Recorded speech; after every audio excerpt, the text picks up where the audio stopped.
আল্লাহর কোন এক বান্দা 17-18 বছরে বিয়ে করছে, 19 বছরে বাবা। এই আল্লাহর বান্দা দেখা গেছে 35-36 বছরে নানা হয়ে গেছে, দাদা হয়ে গেছে। 40-50 বছর 60 বছর যাইতে না যাইতে পরদাদাও হয়ে গেছে। এর রিজন কি? সে সময় মতো বিয়েটা করছিল, সময়ের সদ্ব্যবহারটা করছিল। আর একজন নিজের পায়ে দাঁড়ানোর চক্করে দাঁড়াইতে দাঁড়াইতে দাঁড়াইতে দাঁড়াইতে বয়স হয়ে গেছে 30। এখন তার জন্য পাত্রী খুঁজলে তার সমবয়স্কা পাত্রী খুঁজে পাওয়া যায় না, আছে না নাই? কারণ তিনি সময়ের সদ্ব্যবহার করতে পারে নাই। যেই সময়ের যেই কাজ যুবক, ওই সময়ে ওই কাজ করতে পারার জন্যই আল্লাহ রব্বুল আলামিন দুনিয়ায় আমাদেরকে পাঠাইছেন। মোহতারাম হাজিরিন, মোহতারাম উপস্থিতি, আল্লাহ রব্বুল আলামিনের নবী মুহাম্মাদুর রাসূলুল্লাহ সাল্লাল্লাহু আলাইহি ওয়াসাল্লাম বলছেন, গনিমাতু খামসা ক্বাবলা খামসিন। 5টা জিনিস আল্লাহ রব্বুল আলামিন গনিমত হিসেবে দিয়েছেন। এই 5টা জিনিস হারায় যাওয়ার আগেই এর গুরুত্ব দিতে হবে। কয়টা? কয়টা বলেন? এই জোরে বলেন, কয়টা? 5টা জিনিস আল্লাহ রব্বুল আলামিন গনিমত হিসেবে দিয়েছেন। এই 5টা জিনিস হারায় যাওয়ার আগেই এই 5টা জিনিসের গুরুত্ব দিতে হবে, এই 5টা জিনিসের মহত্ব বুঝতে হবে। যদি না বোঝেন একবার চলে যাবে, চলে গেলে আর কোনোদিন ফিরে আসবে না। যদি আপনি ধনী হন তাও চলে যাবে, গরিব হন তাও চলে যাবে। এই 5 জিনিস আল্লাহর এমন দান, আপনি শিক্ষিত হলেও চলে যাবে, অশিক্ষিত হলেও চলে যাবে। আপনি গরুর গোশত দিয়া ভাত খাইলেও চলে যাবে, আর মরিচ পোড়া খাইলেও চলে যাবে। এর মধ্যে 1 নম্বরে বলছেন শাবাবাকা ক্বাবলা হারামিক। আল্লাহর নবী সাল্লাল্লাহু আলাইহি ওয়াসাল্লাম বলেন, বৃদ্ধের পূর্বে যৌবনকে গুরুত্ব দিতে হবে। কিসের পূর্বে? বৃদ্ধের পূর্বে যৌবনকে গুরুত্ব দিতে হবে। আপনি বুড়া হয়ে যায় যদি যৌবন নিয়ে ভাবেন যে হায় যৌবনে এইটা করতে পারতাম, ওইটা করতে পারতাম, কিন্তু যৌবন বয়সে যদি এইটা না ভাবেন, তাইলে এই ভাবনার কোনো গুরুত্ব আল্লাহ রব্বুল আলামিনের কাছে নাই। ইসলাম এমন ধর্ম না যে শুধু আপনার তসবিহ পড়তে বলছেন, কিন্তু আপনার যৌবনে কি করবেন এইটা ইসলাম বলে নাই। দেশ কেমনে চলবে ইসলাম বলে নাই। রাষ্ট্র কেমনে চলবে ইসলাম বলে নাই। স্ত্রীরে কেমনে চালাবেন ইসলাম বলে নাই। এমন বস্তু সার্বস্ব ধর্ম ইসলাম না। ও যুবক, আপনার জীবনের জন্ম থেকে নিয়ে শুরু করে মৃত্যু পর্যন্ত যা যা করা লাগবে, আপনার সামনে যেই যেই সমস্যা আসতে পারে, আপনার সামনে যেই যেই বিপদ আসতে পারে, আপনার জীবনে চলার জন্য যেই পথ দরকার, যেই পাথেও দরকার, আল্লাহ রব্বুল আলামিন প্রত্যেকটা বিষয়ই তার নবীদের মাধ্যমে খোলাসা করে দিয়েছে। লা ইলাহা ইল্লাল্লাহ, লা ইলাহা ইল্লাল্লাহ, লা ইলাহা ইল্লাল্লাহ, লা ইলাহা ইল্লাল্লাহ, লা ইলাহা ইল্লাল্লাহু মুহাম্মাদুর রাসূলুল্লাহ সাল্লাল্লাহু আলাইহি ওয়াসাল্লাম। আলহামদুলিল্লাহ, মানুষের ইবাদত সুন্নতের মাধ্যমে দামি হয়। মানুষের ইবাদত, যার সুন্নতের প্রতি আমল যত সুন্দর, তার ইবাদত তত সুন্দর হয়। আল্লাহর কোনো বান্দা অত্যন্ত তাজিমের সাথে উজু করলো, উজুর যেই সমস্ত হকগুলা আছে পুরা আদায় করলো। আল্লাহর বান্দা মিসওয়াক করলো, উঁচু স্থানে বসে উজু করলেন। আল্লাহর বান্দা উজুর শুরুতে বিসমিল্লাহ পড়লেন। আল্লাহর কাছে এই উজুর মাধ্যমে তাহরাত প্রার্থনা করলেন। তার মনের মধ্যে নিয়ত, এই পাক পবিত্র হয়ে আমি আল্লাহ রব্বুল আলামিনের ইবাদত বন্দিগি করব। এই বান্দা এত সুন্দরভাবে উজু করে তার 2 রাকাত নামাজ। আর আল্লাহর কোনো না কোনো বান্দা খুব তাড়াহুড়া করে উজু করলেন, তার উজুর তারতিবগুলাও ঠিক নাই, উজুর মধ্যে সুন্নতগুলাও ঠিক নাই, তার 100 রাকাত নামাজ ওই উজুর মাধ্যমে এক হবে না। তেমনি আল্লাহর কোনো বান্দা নামাজ পড়লেন, নামাজের সময় সুন্নতি জামা গায়ে দিয়ে আসলেন, মুখের মধ্যে তার সুন্নতি দাড়ি, তিনি উজুর শুরুতে মিসওয়াক করেছিলেন, নামাজের মধ্যে টুপি পরে অত্যন্ত সুন্দর সুসজ্জিত হয়ে নামাজ পড়তে আসলেন। এই আল্লাহর বান্দার নামাজ আরেকজন আল্লাহর বান্দা, কোনো যুবক, তিনি যেভাবে ঘুমিয়েছিলেন, স্যান্ডেল গেঞ্জি কিংবা একটা হাফ হাতার গেঞ্জি গায়ে ছিল, ওই গেঞ্জি গায়ে দিয়া তার পাঞ্জাবি থাকা সত্ত্বেও তিনি ওই গেঞ্জি লুঙ্গি পইরা কোনো মতে টুপি ছাড়া মসজিদে আইসা দায়ে সারা গোছের 2 রাকাত নামাজ পড়লেন। এই 2 জনার নামাজের মধ্যে আসমান জমিন বরাবর ফাঁক। আল্লাহ রব্বুল আলামিন আমাদেরকে বোঝার তৌফিক দান করেন, বলি আমিন।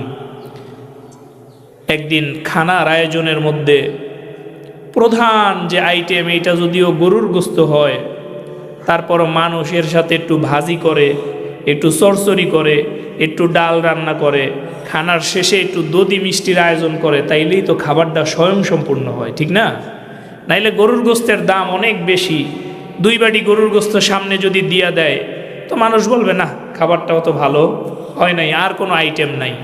তেমনি নামাজ, এই নামাজ, কারো নামাজ আল্লাহ রব্বুল আলামিনের আরশে মুআল্লায়ে যাইয়া করাঘাত করে, আরশে মুআল্লায়ে যাইয়া ঠক ঠক শব্দ করে, আল্লাহ অমুক বান্দা নামাজ পড়ছে, তোমার জিকির করছে, তুমি তারে মাফ করে দাও, সুবহানাল্লাহ বলি। আবার কারো নামাজ মসজিদের ছাদের উপরেই ওঠে না, ঠিক না বে ঠিক? আল্লাহ রব্বুল আলামিন আমাদেরকে একদম মুহাক্কিক নামাজি হওয়ার তৌফিক দান করেন, বলি আমিন। আল্লাহর কোনো বান্দা নামাজ পড়ছে, নামাজের মধ্যে জিকির নাই, কি নাই নামাজের মধ্যে?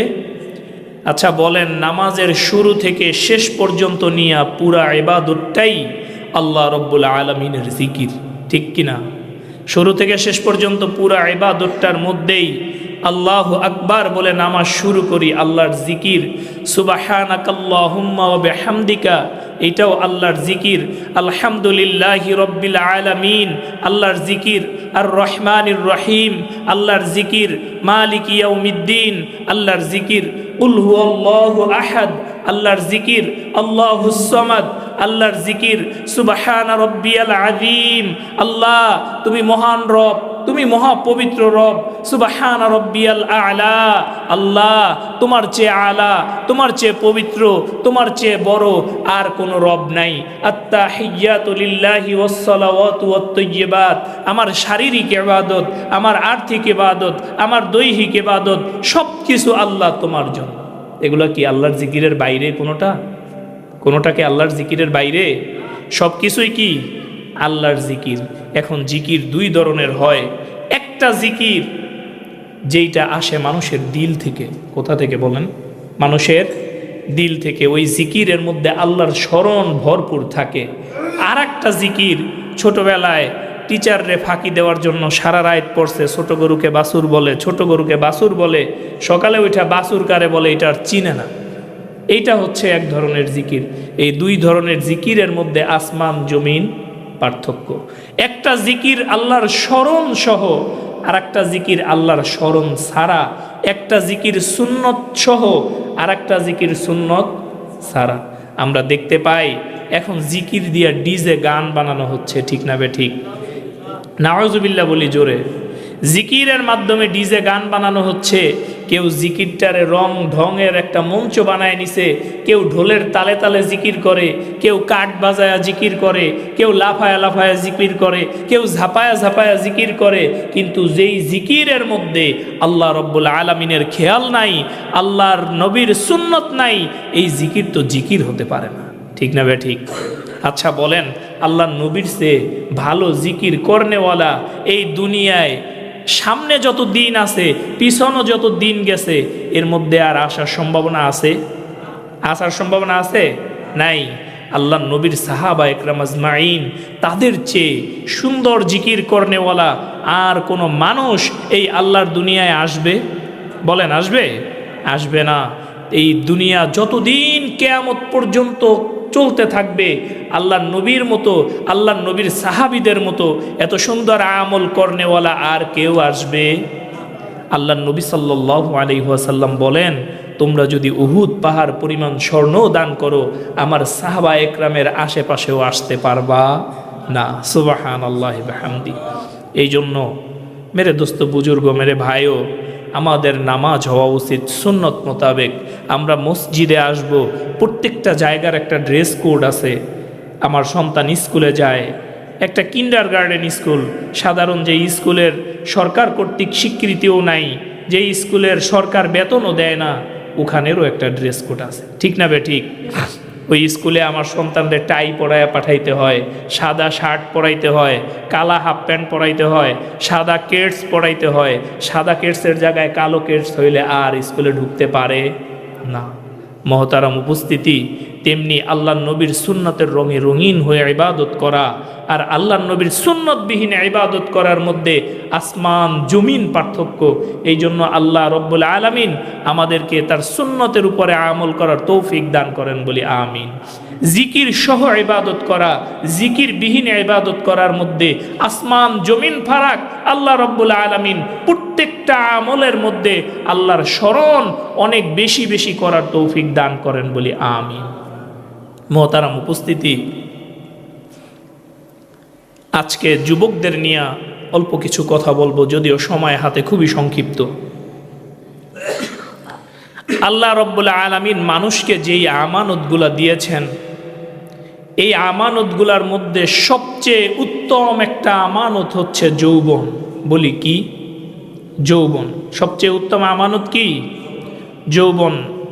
আরবি একটা প্রবাদ আছে, আল ওয়াক্তু লা ইয়ান্তাজিরু লিল আহাদ। সময় স্রোত কারো জন্য অপেক্ষা করে না। সময় এবং স্রোত কি করে না? কারো জন্য অপেক্ষা করে না। যারা বৃদ্ধ আছেন, যাদের বয়স 50 পেরিয়ে গেছে, যাদের বয়স 60 বছর পেরিয়ে গেছে, তাদের কাছে যদি জিজ্ঞাসা করেন আপনার যৌবনটা কেমন ছিল, তারা বলবে দুরন্ত হয়ে শুধু ছুটছিলাম আর ছুটছিলাম, মাইলের পর মাইল হাঁটছি, ক্লান্তি আসে নাই। ঠিক না বে ঠিক? এই কথাই তারা বলবে। তারা বলবে কাজ করছি তো করছি, রাত দিন 24 ঘন্টা ঘুমাই নাই, রেস্ট নেই, তাও এই দেহ ক্লান্ত হয় নাই, চলতেছিল। ঠিক না বে ঠিক? আমরা থামি নাই। স্ত্রীর সাথে মহব্বত ছিল তো ছিল, কোনো থামাথামি ছিল না। আমাদের যৌবন একটা পাগলা ঘোড়ার মতোই ছুটছে। ঠিক না বে ঠিক? এই ঠিক না বে ঠিক? বৃদ্ধরা চিন্তা করে, হায় আফসুস, ইয়া লাইতানি কুনতু শাবাব, আবার যদি যৌবনটা ফিরে পেতাম। হয়তো টাকা আছে, বাড়ি আছে। আমাদের হাজী সাহেবরে যদি বলা হয় আপনারে 20 বছরের যুবক বানায় দিব, বিনিময়ে ডেন্ডাবরের বড় বাড়িটা লিখে দেন, উনি মসজিদটা বাইরানের আগেই রাজি হয়ে যান। ঠিক না বে ঠিক? আমাদের তাইজুল চাচারে যদি বলা হয় আপনারে 20 বছরের যুবক বানায় দেওয়া হবে, বাড়ির অর্ধেক লিখে দেন, নাহলে পুরাটাই লিখে দেন, কবি নে বেটা তোর বাড়ি, বাড়ি দিয়া কি হবে? আবার যৌবনে ফিরে যায়। ঠিক না বে ঠিক? আমার দোস্ত বুজুর্গ, মুহতারাম উপস্থিতি, এই যৌবন আল্লাহ রব্বুল আলামিনের পক্ষ থেকে দেওয়া একটা নিয়ামত। এই নিয়ামতের যে সুন্দর ব্যবহার করবে, এই নিয়ামতের যে সঠিক ব্যবহার করবে, এই নিয়ামতের যে সুচারুরূপে ব্যবহার করবে, আল্লাহ রব্বুল আলামিন তাকে ক্ষমা সুন্দর দৃষ্টিতে দেখবেন। এই যৌবনের কাজটাই সামনের জীবনের ভালো এবং খারাপ থাকার এক রকমের চাবিকাঠি। ঠিক না বে ঠিক? আজকের সময়টা যে সুন্দর ব্যবহার করবে, আজকের না বর্তমান সময়টাকে যে সুন্দরভাবে ব্যবহার করবে, এই সুন্দর ব্যবহার করাটাই তার সামনের দিনগুলা ভালো যাবে না খারাপ যাবে, এর একটা কাজ এখান থেকেই শুরু হয়ে যাবে। ঠিক না বে ঠিক? মুহতারাম উপস্থিতি, এই জন্য আমাদের যৌবনটা আল্লাহ রব্বুল আলামিনের কাছ থেকে যে ইবাদত করার জন্য দেওয়া হয়েছে, আল্লাহ রব্বুল আলামিনের যে আদেশগুলা মানার জন্য দেওয়া হয়েছে, আল্লাহ রব্বুল আলামিনের পক্ষ থেকে যে গনিমত হিসাবে দেওয়া হয়েছে, এই গনিমতের খেয়ানত না করা, এই আমানতের খেয়ানত না করা। মহতারাম উপস্থিতি, যৌবন থাকে কর্মশক্তি উদ্দীপনায় ভরপুর, আর যৌবন চলে গেলে শরীরেও শক্তি থাকে না। মানুষ হাঁটতে গেলেও ক্লান্ত হয়ে যায়, ফ্লোরে বসতে গেলেও চেয়ার খোঁজে, মানুষরে অনেক খেতে দিলেও খেতে পারে না। এই জন্য প্রিয় যুবক, আপনার যৌবনটা আল্লাহর রাস্তায় ব্যয় করেন, আপনার যৌবনটা নিজের উন্নয়নের জন্য ব্যয় করেন। আল্লাহর রাস্তায় ব্যয় করা মানে যুবক আপনাকে আমি এই পরামর্শ দিব না যে আপনি গাজীপুরের জঙ্গলে যায় সন্ন্যাসীর মতো মাসের পর মাস বছরের মতো বছর ইবাদত বন্দিগিতে কাটায় দেন, আল্লাহ এমন বলে নাই। বলছে? বলেন আল্লাহ এমন বলছে? আল্লাহ এমন বলে নাই। ভারত বিজয় করছে মোহাম্মদ বিন কাসিম, তার নাম আপনারা শুনছেন, তখন তার বয়স ছিল 17 বছর। কত বছর? এই ভারত বিজয় করছে মোহাম্মদ বিন কাসিমের বয়স কত বছর? বর্তমান সময়ে 17 বছরের ছেলে ইন্টারে পড়ে, এই ছেলেরে এখনো ভাত মাখায় খাওয়ায় দেওয়া লাগে। ঠিক না বে ঠিক? এই কথা বলেন, ঠিক না বে ঠিক? 17 বছরের ছেলে ইন্টারে পড়ে, এই ছেলেরে বিয়া করায় দিলে 15 বছরই বাচ্চা হইতো, কিন্তু তারে এখনো কি করা লাগে? ভাত মাখায়া খাওয়ায় দেওয়া লাগে। আচ্ছা, আপনারা জানেন বাবর ক্ষমতায় বসছে কত বছর বয়সে? বাবর না সম্রাট আকবর 11 বছর না 12 বছর বয়সে ক্ষমতায় বসছিলেন। দুইজনের একজনের আমার নামটা মনে আসতেছে না। এরপরে স্পেন যে বিজয় করছে তারিক বিন জিয়াদ, এই তারিক বিন জিয়াদের বয়স ছিল তখন 19 বছর। কত বছর বলেন? কত বছর? 19 বছর। শুধু তাই না, তুরস্ক বিজয় করছে মোহাম্মদ বিন ফাতির, তার বয়স ছিল তখন মাত্র 21 বছর। আর 21 বছর বয়সে আমি আপনি বিবাহও করতে পারি নাই। 21 বছর বয়সে না আমি আপনি আপনার আমার সংসারের জন্য কিছু করতে পারলাম, না আপনি আমি আমার যৌবনের জন্য কিছু করতে পারলাম, না আপনি আমি আমার দেশের জন্য কিছু করতে পারলাম। যুবক, আমাদের জীবনটা তো ধ্বংসই হয়ে গেল। এই জন্য আল্লাহ রব্বুল আলামিন মানুষকে সময়ের গুরুত্ব বোঝানোর জন্য কোরআনুল কারীমের মধ্যে একখানা সূরার শুরুতেই আল্লাহ রব্বুল আলামিন সময়ের কসম কেটেছেন। শুধু এই সূরায় না, অনেক সূরার মধ্যে আল্লাহ রব্বুল আলামিন সময়ের কসম কেটেছেন। আল্লাহ রব্বুল আলামিন দিনের কসম কেটেছেন, রাতের কসম কেটেছেন। আল্লাহ রব্বুল আলামিন দ্বিপ্রহরের কসম কেটেছেন। আল্লাহ রব্বুল আলামিন বলেছেন অদ্দুহা ওয়াল্লাইলি ইযা ইয়াগশা। আল্লাহ রব্বুল আলামিন বলেছেন ওয়াল আসর ইন্নাল ইনসানা লাফি খুসর। আল্লাহ রব্বুল আলামিন বলেছেন ওয়াশ শামসি ওয়াদুহাহা ওয়াল কমারি ইযা তালাহা ওয়ান নাহারি ইযা জাল্লাহা ওয়াল লাইলি ইযা ইয়াগশাহা। আল্লাহ রব্বুল আলামিন বিভিন্ন আয়াতের মাধ্যমে, বিভিন্ন সূরার মাধ্যমে সময়ের কসমগুলা কেটে যুবকদেরকে, বৃদ্ধদেরকে, আমাদের কিশোরদেরকে সময় সম্পর্কে আল্লাহ রব্বুল আলামিন ওয়াকিবহাল করে দিয়েছেন। যারা চাকরি করে তারা চিন্তা করে মাসের 10 তারিখ আসলেই একটা বেতন পাবো, কাঙ্ক্ষিত একটা সময়, ঠিক না বেঠিক? এবং মাসের 10 তারিখ আসলে যেমন ভালো লাগে, মাসের অন্য অন্য দিনগুলা কিন্তু তেমন ভালো লাগে না, ঠিক না বেঠিক? এই মাসের 10 তারিখ আপনি যখন বেতন পাইছেন, কিন্তু আপনি এইটা একবারও খেয়াল করেন নাই আপনার জীবন থেকে মূল্যবান একটা মাস শেষ হয়ে গেছে। মৃত্যুর দিকে আপনি এক ধাপ আগায় গেছেন, মৃত্যু আপনার দিকে এক ধাপ আগায় আসছে। আপনি যখন বেতন পাইছেন, আপনি ধরে নিছেন আহা কি আনন্দ, আমার একটা সপ্তাহ ভালো কাটবে, কিন্তু আপনি একবারও ভাবেন নাই আপনার হায়াত যদি আল্লাহ রব্বুল আলামিন 100 মাস দিয়া থাকে, এই 100 মাস থেকে 40তম মাসটা আপনার জীবন দিয়ে বিদায় নিয়ে গেছে। ভাবছেন একবারও? 40তম মাসটা জীবন দিয়ে কি হয়েছে? বিদায় নিয়ে গেছে। জন্মদিনের দিন আপনি মোমবাতি জ্বালান, কেক কাটেন, আনন্দ করেন, কিন্তু প্রত্যেকটা জন্মদিনে আপনার জীবন থেকে একটা একটা বছর শেষ হয়ে যাচ্ছে, এটা আপনি একবারও চিন্তা করে দেখেন নাই। এই যে সময়, এই সময়ের সমষ্টির নামই হচ্ছে জীবন। জীবন আর কিছু না, এই কতগুলা সময়ের সমষ্টির নামই কি? জীবন। আপনার আমার মতো জীবন পাইছেন হাকিমুল উম্মাত মুজাদ্দিদুল মিল্লাত শাহ আশরাফ আলী থানভী রাহমাতুল্লাহি আলাইহি। জীবদ্দশায় কম বেশি 2000-এর কাছাকাছি কিতাব তিনি রচনা করছেন। সুবহানাল্লাহ বলবেন না? আর জোরে বলেন সুবহানাল্লাহ। হাকিমুল উম্মাত মুজাদ্দিদুল মিল্লাত শাহ আশরাফ আলী থানভী রাহমাতুল্লাহি আলাইহি তো অনেক দূরের কথা। আমাদের বর্তমান সমসাময়িক কুষ্টিয়া ইসলামিক ইউনিভার্সিটির লেকচারার আব্দুল্লাহ জাহাঙ্গীর হাফিজাহুল্লাহ, তার জীবনে তিনি প্রায় 400 থেকে 450 কিতাব লেখছেন। সুবহানাল্লাহ বলবেন না? আবার এই একই জীবন আল্লাহ রাব্বুল আলামিন আপনাকেও দিছে, আমারেও দিছে। একটা স্ত্রীকে পর্যন্ত খুশি করতে পারি নাই, মা বাবার থালে একটা বড় মাছ কিনা দিতে পারি নাই, আমার বোন রে, আমার ভাই রে, আমার ফুপুরে আমি একটা জামা কাপড় উপার্জন করে কিনা দিতে পারি নাই। অথচ এমন একটা জীবন পায়া তারেক বিন জিহাদ স্পেন বিজয় করছে। ও যুবক, তোমার মতো একটা জীবন পায়া খালিদ বিন ওয়ালিদ গোটা দুনিয়ায় যুদ্ধ করে গোটা দুনিয়া বিজয় করছে। তোমার মতো একটা জীবন পায়া ওমর বিন খাত্তাব রাদিয়াল্লাহু তাআলা আনহু অর্ধ জাহান শাসন করছে। যুবক, তোমার জীবনে যেমন 50-60 বছরের সাহাবা একরাম আজমাইন, যোদ্ধা যারা ছিলেন, লেখক যারা ছিলেন, তাদের জীবনে এমন 50-60 বছরের, ঠিক কিনা? তারাও এই অল্প জীবনটারে মোবাইলের পিছনে ব্যয় করে নাই। তারা 1 মিনিটের জন্য পাবজি খেলে নাই, ফ্রি ফায়ার খেলে নাই। এই সময়টা তারা লেখাপড়া করে ব্যয় করছে, এই সময়টা তারা ভালো কাজের মধ্যে ব্যয় করছে।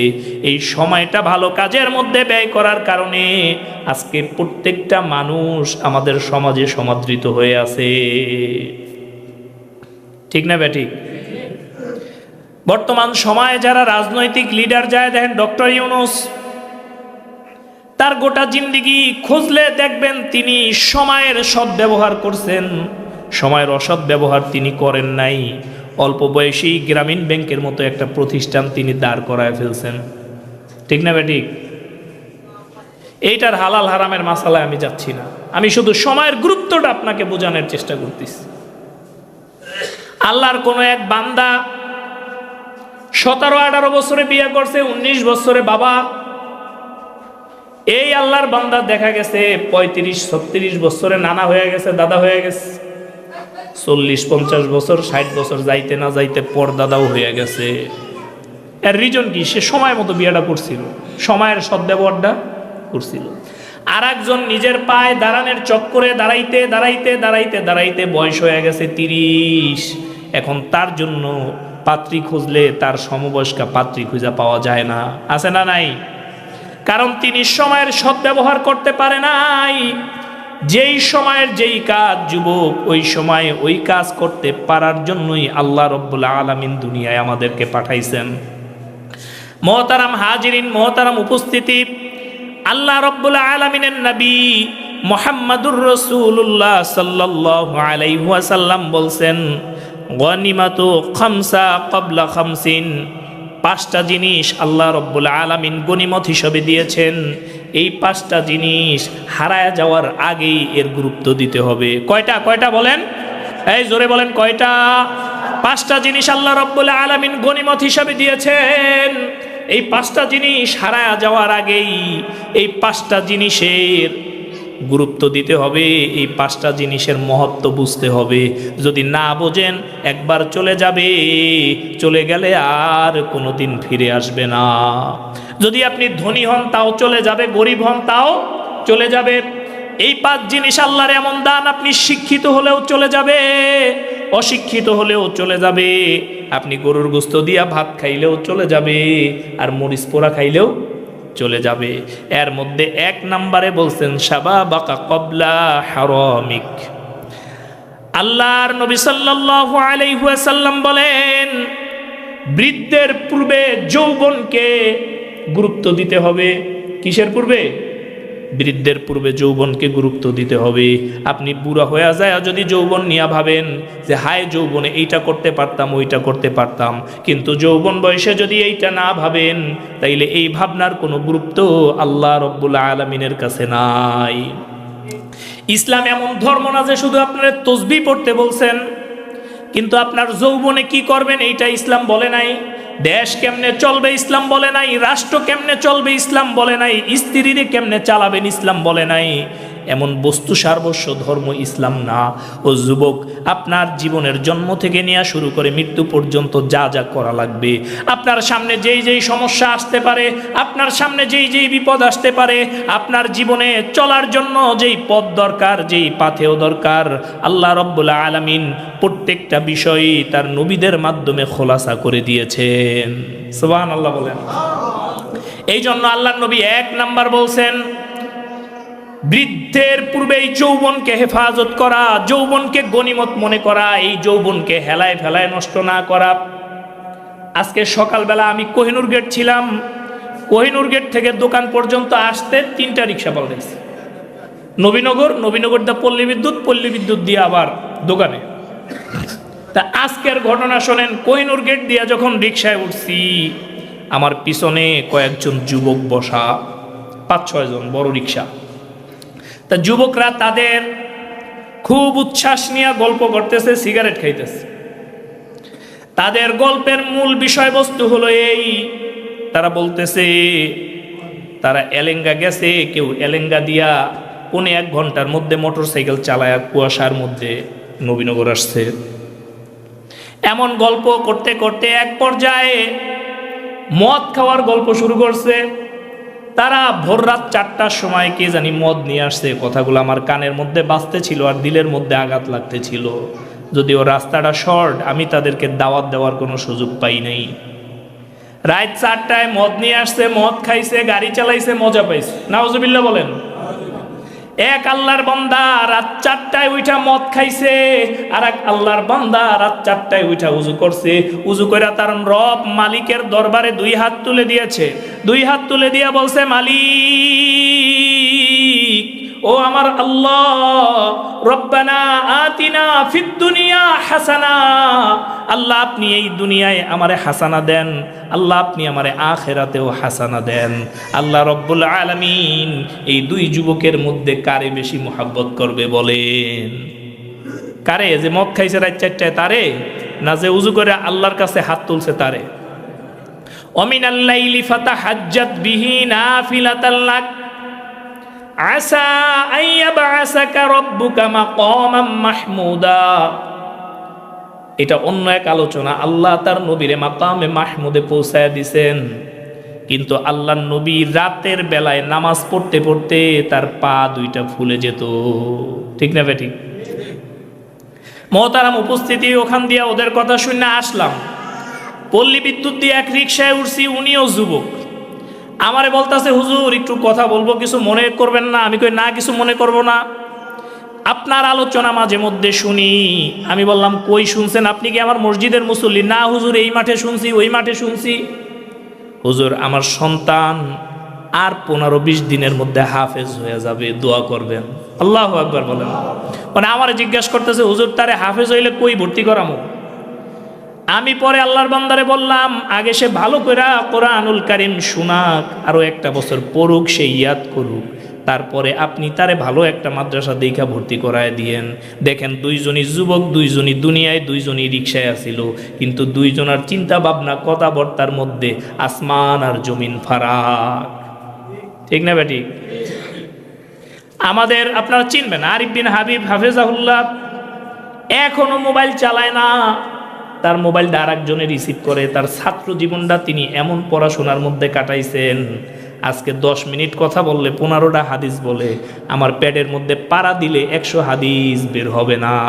ওই যে ছাত্র জীবনে দানাই ফানাই করছি, যখন পড়া দরকার ছিল তখন পড়ি নেই, 100 হাদিসও মুখস্থ করতে পারি নেই, তো কি করলাম আমি কোন? এই জন্য প্রিয় যুবক, আপনার সময়টা আল্লাহর পক্ষ থেকে গনিমত, এই সময়টাকে আপনার সদ্ব্যবহার করতে হবে। 2 নম্বরে আল্লাহর নবী সাল্লাল্লাহু আলাইহি ওয়াসাল্লাম বলেন, ওয়াসিহ্হাতাকা ক্বাবলা সাকামিকা, অসুস্থতার পূর্বেই সুস্থতাকে গনিমত হিসাবে ব্যবহার করতে হবে। অসুস্থতার পূর্বে সুস্থতাকে গনিমত হিসাবে ব্যবহার করতে হবে। আমার যে আল্লাহ রাব্বুল আলামিন একটা রোগ দিছেন, ডায়াবেটিস দিছেন, এটা কি আসমান ফেরা এমনি এমনি হইছে? হয় নাই। ডায়াবেটিস আসলে হয় মূলত আপনি যদি অতিরিক্ত স্ট্রেস করেন, রাত জাগেন 2টা পর্যন্ত মোবাইল টিপেন। ঠিক আছে? 3 নাম্বার হইলো, আপনি খুব খান কিন্তু কাজবাজ করেন না, শরীরের ওই যে খাবারগুলা চর্বিটা গলতে পারে না, খাবারের যে ক্যালোরিটা শরীরের মধ্যে জমা হইতে হইতে একটা সময় ডায়াবেটিস হয়। তাইলে ডায়াবেটিস কি আমার আমনে আইসা বানাই দিয়ে গেছেন না আমার দামি বানাইছি? বলেন, এই আমারটা আমি বানাইছি নি? এখন আমি ফজরের পর আর হাঁটতে যাইতে পারি না, শরীর চলে না, বিছনা দিয়ে উঠতে পারি না, তাহলে দোষ কি আমনের না আমার? বলেন, দোষ কার? যার যারটা হেরি, এটা আমারই দোষ। আমার দোষই আমি আজকে এই অসুস্থ। এই জন্য আল্লাহর নবী সাল্লাল্লাহু আলাইহি ওয়াসাল্লাম বলছেন, যুবক তুমি সুস্থ থাকা অবস্থায় অসুস্থতারে এড়ায়া চলো এবং সুস্থটাকে আল্লাহর নেয়ামত মনে করো, একটা গনিমত মনে করো। তাইলে আল্লাহ রব্বুল আলামিন তোমারে অন্তত এই দুনিয়ায় সুস্থ রাখবেন। 3 নম্বরে আল্লাহর নবী সাল্লাল্লাহু আলাইহি ওয়াসাল্লাম বলছেন, দারিদ্রতার পূর্বেই সচ্ছলতাকে মূল্যায়ন করো।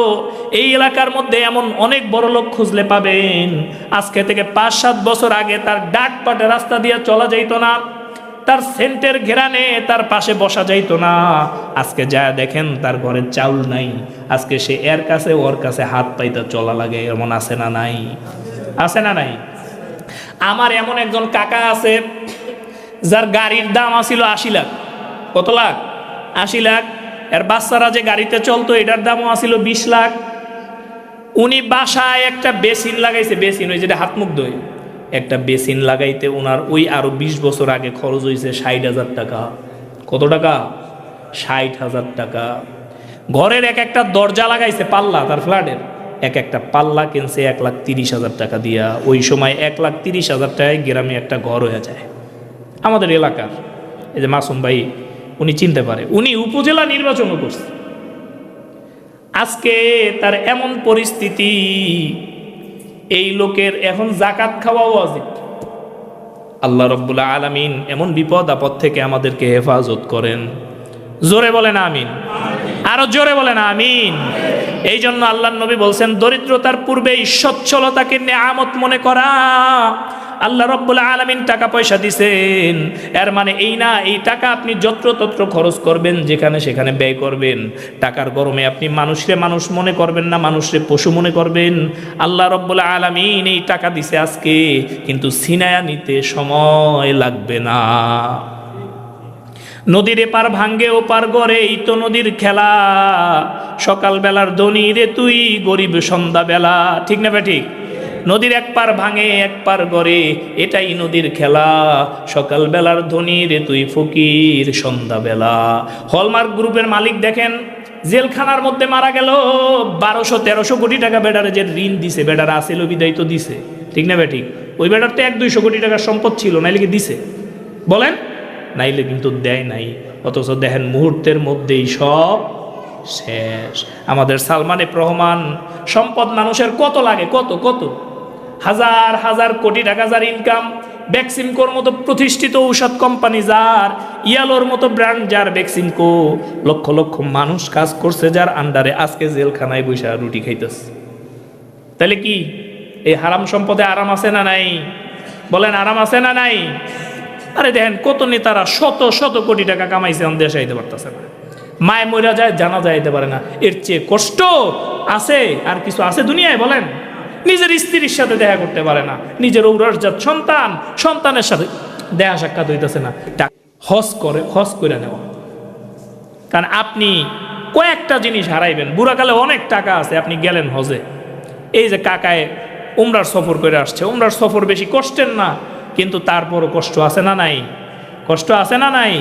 কাবা 7 বার তাওয়াফ করা, এটা যদি কাবার পাশ দিয়ে তাওয়াফ করেন 1 বাও, আর যদি ওই 2 তালা 3 তালা দিয়ে তাওয়াফ করেন, তাইলে মোটামুটি 1.5-2 ঘন্টা তাওয়াফের মধ্যেই থাকা লাগবে। কারণ কাবার সাইডে তো জায়গা কম। আপনি যদি মোটামুটি 100 ফুট দূর দিয়ে তাওয়াফ করেন, তাহলে পুরো জায়গাটা আরো 100 ফুট বেশার দুনিয়া বাইরে গেল। কাবা তাওয়াফ করার পর আমি যখন সাফা মারোয়া সাই করছি, আমার 2টা পাওয়ার চলে না, ব্যথায় টন টন টন টন করতেছে। অনেক রাত আমার মনে আছে, আমি হোটেলে যাওয়ার পথে খোলা আকাশের নিচে বসছি, কেমনে জানি শুইছি, ওই জায়গায় ঘুমায় পড়ছি। সুবহানাল্লাহ, শরীর দুর্বল হইলে যে অবস্থা হয় আর কি। তো ঘুমায় তো পড়ছি, কিছুক্ষণ পর পুলিশ আয়া উঠাই দিছে আমারে, এই হাজি তাল তাল, হাজি উঠো উঠো। মহাতারাম উপস্থিতি, এই জন্যই বলছি দরিদ্রতার পূর্বে কি সচ্ছলতাকে সম্মান করতে হবে। প্রত্যেকটা টাকা আল্লাহর পক্ষ থেকে আমানত, এটা আমানত হিসাবেই খরচ করা লাগবে। এই টাকা অপাত্রে কুপাত্রে খরচ করা যাবে না। এরপরে আল্লাহর নবী বলছেন ব্যস্ততার পূর্বে অবসরকে। ব্যস্ততার পূর্বে কি অবসরকে। জীবনে একটা সময় আসবে এমন ব্যস্ততা বাড়বে, টাকা পয়সা থাকবে, ঘুরতে যাওয়ার সময় পাবেন না। এই জন্য ব্যস্ততার পূর্বে আপনার যে অবসর সময়টা আছে, এই সময়টাকে মূল্যায়ন করে এই সময়টা আল্লাহ রব্বুল আলামিনের ইবাদতে ব্যয় করা। পারবো তো ইনশাআল্লাহ? পারবো তো ইনশাআল্লাহ? আমার যুবকেরা, এই প্রত্যেকটা কাজ সর্বশেষ আল্লাহর নবী বলেন, জীবনকে মৃত্যুর পূর্বেই আপনার গনিমত মনে করা, আল্লাহর পক্ষ থেকে একটা আমানত মনে করা। গোটা জিন্দেগি কি আমানত মনে করা। এই আমানতের যদি খেয়ানত আপনি করেন, তাইলে আপনার আর কোনো লাভ নাই। কোনো লাভ আছে? নাই। তো মহতারাম উপস্থিতি, এই 5টা জিনিস আমরা আমানত হিসাবে মনে করে আমরা আমাদের জীবনটাকে সুন্দর করব। পারবো তো ইনশাআল্লাহ? জীবন সুন্দর করার জন্য যুবকদেরকে অল্প কয়েকটা উপদেশ দিব। এর মধ্যে 1 নাম্বার উপদেশ আমার জন্য, আমার জন্য। আবারও বলি, এই উপদেশ আমার জন্য। 1 নাম্বার উপদেশ হলো গুনাহ ছেড়ে দেওয়া। বলেন কি? এই জোরে বলেন সবাই, কি? একজনের মুখ বন্ধ থাকবো না, জোরে কোন? গুনাহ ছেড়ে দেওয়া। এটা কার জন্য? আমার জন্য। বুকে হাত দেন, বুকে হাত দিয়া বলেন, এটা কার জন্য? আমার জন্য। এটা কার জন্য? আমার জন্য, আমাদের প্রত্যেকের জন্য। আমরা কি করব? গুনাহ ছেড়ে দিব। মাসে ইনকাম 3 লাখ, খরচ 6 লাখ, তাইলে এই টাকা থাকবে? কয় টাকা ঋণ? বলেন, কয় টাকা ঋণ? আরো 3 লাখ টাকা ঋণ। মহতারাম উপস্থিতি, যদি আমার পরিস্থিতি এই হয়, 3 লাখ ইনকাম করে 3 লাখ ঋণ, আমি তাহাজ্জুদ পড়ি, আমি মেসওয়াক করি, আমি পাগড়ি পড়ি, 5 ওয়াক্ত নামাজ পড়ি, বেশি বেশি গুনাহও করি, তাইলে আমার পরিস্থিতি কি হবে? কথা বলেন, আমার পরিস্থিতি কি হবে? ভালো না খারাপ? আচ্ছা, আপনার কলসির তলা ফুটা, আপনি এটার মধ্যে পানি যতই ঢালেন পানি থাকবে? আপনার বিশাল বড় 1000 লিটারের ট্যাঙ্কি, কিন্তু নিচতলার এক ফ্ল্যাটে কল একটা সাইডা দিয়া আল্লাহর বান্দা দরজা তালা মাইরা চলে গেছে, তো পানি থাকবে? ঠিক তেমনি আপনি যত ইবাদতই করেন না কেন, যদি গুনাহর অভ্যাস আমরা পরিত্যাগ করতে না পারি, তাইলে এই ইবাদত কোনো কাজে আসবে না। একজন বুজুর্গকে জিজ্ঞাসা করছে, আহা, আল্লাহর ওলি হওয়ার সহজ একটা উপায় বলেন। তুমি গুনাহ ছেড়ে দাও। এর চেয়ে সোজা বুদ্ধি আর আছে? এক কথায় উপদেশ, তুমি কি করো? গুনাহ ছেড়ে দাও। নামাজ না পড়া কি গুনাহ? তো গুনাহ ছাড়তে হলে নামাজ পড়তে হবে। মিথ্যা বলা কি গুনাহ? তো মিথ্যা ছাড়তে হবে। আপনি যত কাজ করবেন আকাম, যত খারাপ কাজ করবেন, প্রত্যেকটাই গুনাহ। আর গুনাহ ছেড়ে দিলেই আপনি আল্লাহ রব্বুল আলামিনের ওলি হয়ে যাবেন। কি হয়ে যাবেন বলেন? আল্লাহর ওলি হয়ে যাবেন। গুনার মধ্যে যুবকদেরকে সবচেয়ে ভয়াল যে গুনায় পাইছে, এর মধ্যে 1 নাম্বার হইল মাদক সেবন। বলেন কি? 1 নাম্বারে কি? কেউ একটু বিড়ি খায় আর চিন্তা করে, আমি তো একটু সিগারেটই খাই, বেশি তো কিছু খাই না। কিন্তু বাবা, তুমি জানো না, গাঁজা খাওয়ার আগে মানুষ বিড়ি খায়। ঠিক না বেঠিক? বিড়িটা হলো প্রথম ধাপ, প্রথম স্টেজ। এরপরে যায় গাঁজা ধরে। ঠিক না বেঠিক? এরপরে একটু শুকনা বাদ দিয়া ভিজা ধরে, আছে না নাই? এরপরে ইয়াবা খায়। এমন অনেক ব্যবসায়ী দেখছি, কোটি কোটি টাকার ব্যবসা, নেশা করে শেষ। ও ভাবছে আমার মাসে ইনকাম 3 লাখ, আমি যদি ডেলি 1000 টাকার ট্যাবলেট কিনা খাই, তাইলে আমার টাকা ফুরাইতে তো বহুত বছর লাগবে। কিন্তু ও তো জানে না, ট্যাবলেট খাইয়া খুয়াইছে 1000, দোকানে না যাইয়া লস করছে প্রত্যেক মাসে 10 লাখ। ওর কর্মচারী খাইয়া ফেলছে, কাস্টমার এসে ওরে পায় নাই, ও প্রোডাক্টিভ কাজ করতে পারে নাই, দোকানে মাল নাই, ওর হুঁশ নাই। এমন করতে করতে ওর জীবন, ওর স্ত্রী, ওর ব্যবসা, ওর সম্পদ, ওর সামাজিক অবস্থান সব কিছু ও শেষ করে ফেলছে। আছে না নাই? আছে না নাই? এই জন্য যুবকদের 1 নাম্বার, মাদক থেকে 100 হাত দূরে থাকতে হবে। মাদক থেকে 100 হাত দূরে থাকার প্রথম এবং প্রধান বুদ্ধি হইল, আপনার যেই দোস্তটা বিড়িখোর, যেইটা মাদক খায়, আপনি যদি মনে মনে ভাবেন ওরে আপনি ভালো করবেন, আরে না, এটা ভুল, আপনি পারবেন না। ও আপনারে বিড়ি খাওয়া ছাড়বে, ও আপনারে মাদক সেবন করা ছাড়বে। আমি অল্প এলেম হইল, কিছু এলেম আল্লাহ দিছে, তো ট্যুরে যাই, আমার যারা দোস্ত সব বাংলা শিক্ষিত, এদিক দিয়ে কয়া টয়া লয়া যাই, প্রত্যেকটায় 5 ওয়াক্ত নামাজ পড়বি, জি হুজুর। ট্যুরে যাই এই কর্ম, জি হুজুর, ওই কর্ম, জি হুজুর। লাস্টে দেখি ওগো তালে বলে আমার নামাজ ছুটে যাওয়ার অবস্থা। ঠিক না বেঠিক? সর্বপ্রথম বন্ধু নির্বাচনে সতর্ক হতে হবে।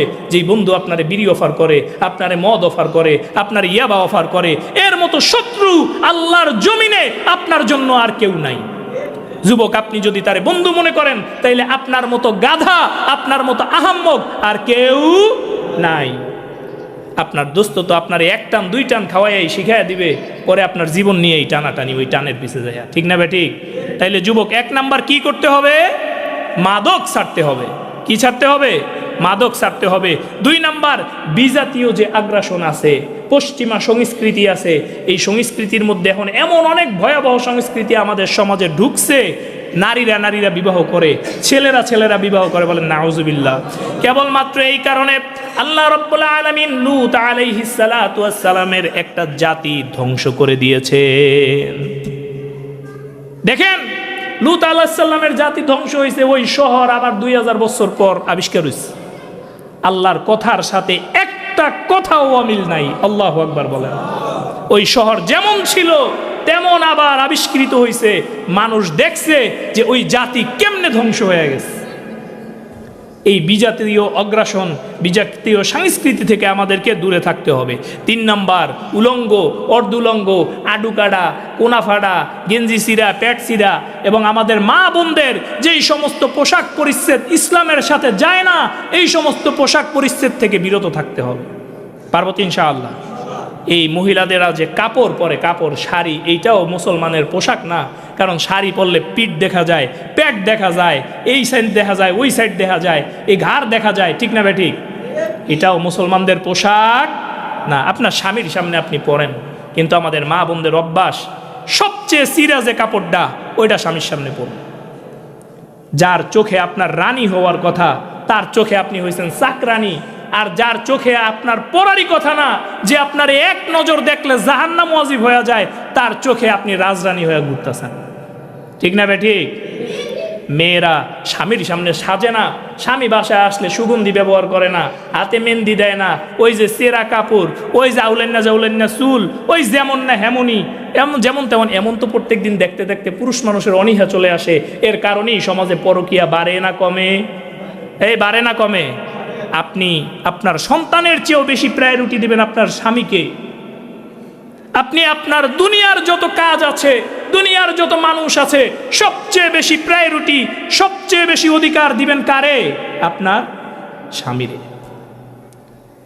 যদি নফল নামাজের জন্য দাঁড়ান, এমন সময় স্বামী ডাক দেয়, তাহলে নামাজ ছাইরা স্বামীর দ্বারে আসা উচিত না? উচিত না? উচিত। দেখেন আল্লাহ রব্বুল আলামিন কত অধিকার দিয়ে রাখছেন, অথচ আমনে সিরা তেনাটা পইরেই স্বামীর সামনে ঘুরেন। ওই বেটার তামনে দেখলে এমনিই মেজাজ খারাপ হয়ে যায়। আল্লাহ রব্বুল আলামিন হেফাজত করেন। এরপরে গান বাজনা, অশ্লীল নাটক, সিনেমা, এগুলো তো আমাদের হাতের মধ্যেই, মোবাইলে সার্চ দিলেই পাওয়া যায়। 500 টাকা দিলে 1 মাসের লেগে এমবি পাওয়া যায়।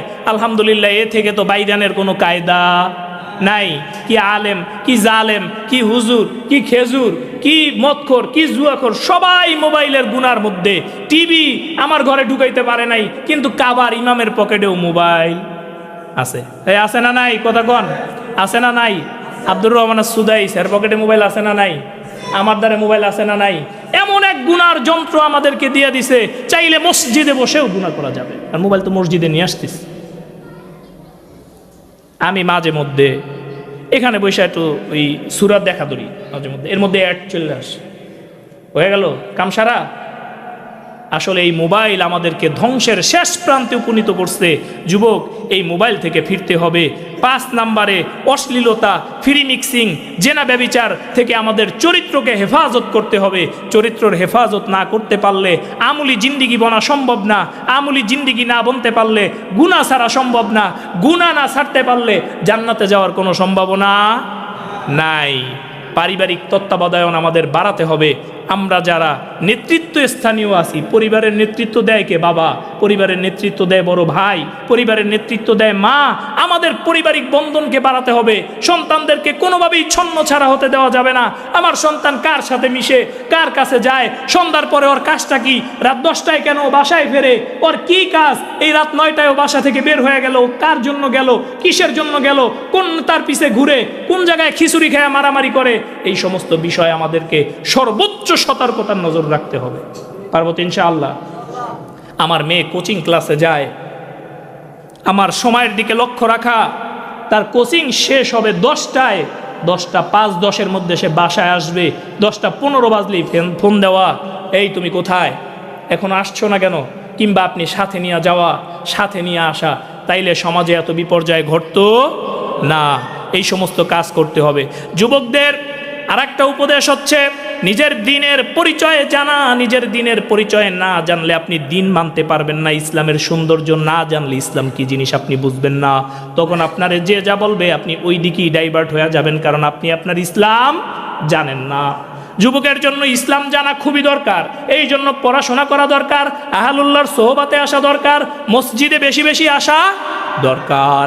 3 নাম্বার হচ্ছে যুবকদের মসজিদের সাথে সম্পর্ক রাখতে হবে, মসজিদে এসে নামাজ পড়তে হবে, মসজিদে ইমাম সাহেবের সাথে ভালো সম্পর্ক রাখতে হবে, খতিব সাহেবের সাথে সম্পর্ক রাখতে হবে।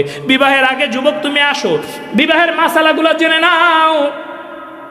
তুমি ব্যবসা শুরুর আগে আসো, তুমি ব্যবসার মাসালাগুলো জেনে নাও। তুমি জমি ভাগের আগে আসো, জমি ভাগের মাসালাগুলো জেনে নাও।